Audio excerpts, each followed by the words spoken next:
There just aren't that many giant robot games on handhelds. The Nintendo Switch community is waiting for a particular one to come out, but hey, why would you wait for that when a really fun and flashy one just came over from PS4 and PC, and for only about $20? Kind of like a cross between Ace Combat and Armored Core with some anime characters thrown into the mix, here is my review of Project Nimbus Complete Edition for the Nintendo Switch. This story is set in the future after World War III devastates the surface of the Earth, with nuclear weapons making almost all of Earth uninhabitable outside of floating cities. The world is now also in two different military factions, with a terrorist faction causing trouble for both of them. This story revolves around those three factions and two young women fighting on opposite sides of the war, trying to figure out what it is that they fight for. Now, I'll admit it, I love a lot about this game's story, especially all of the great character development that the two female leads get and all of their supporters. But the biggest problem here is that it's a good narrative, but it's full of holes.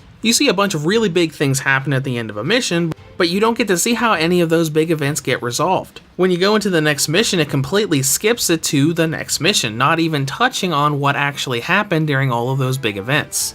The more I played, the more I liked the characters in the story, but the more I played, the more questions I had for all of these big events that they never explained. When it comes to gameplay, Project Nimbus is a 3D flying combat game. No matter what game mode you're in, you're going to be piloting a giant mech, flying through the air at high speeds, and fighting off enemy units with all kinds of crazy sci-fi weapons. Now, the Switch version of Project Nimbus is Complete Edition, which is basically everything that it's gotten across the other platforms all put into one package. This includes the original release, the Code Mirai expansion, and the Mirai Rises expansion that came out in Japan late last year that added the new Warfront game mode. And speaking of game modes, there are three basic modes that you can go into when you want to pilot mechs and fight off enemies.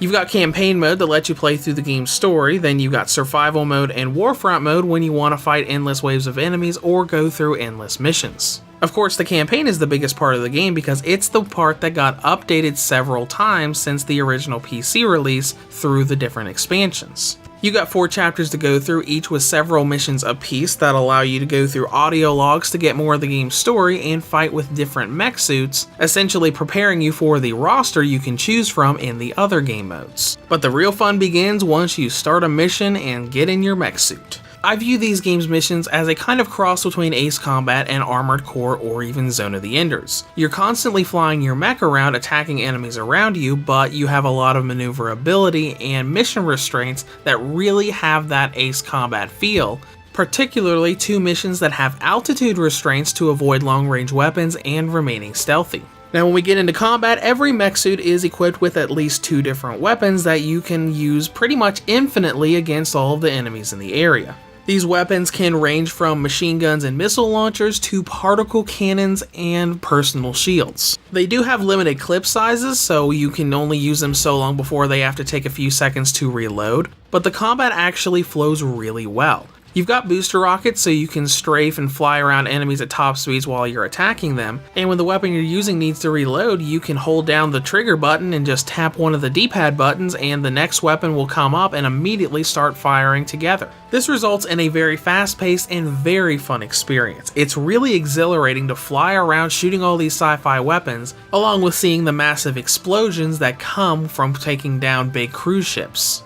Do know that there isn't really any customization or upgrade systems for the mechs, at least not that you can do. Many of the key characters' mechs do get significant upgrades in the game, but that's more so reach a certain part of the story than earn up a bunch of money and buy the parts for it. But still, it's a really fun system and it comes together pretty well in terms of content. The game's only around $20 and I'd spent a good 8 to 9 hours on the story mode before I'd actually gotten finished and saw the ending. So even before tackling survival mode and Warfront mode, this game's got a good bit of link to it. Now let's dive into presentation, which is pretty good. Graphically, the game looks really nice, it's got a lot of details, and the blur that you get in handheld mode is pretty light. Unless you're looking for the blur, you probably won't even be able to see it.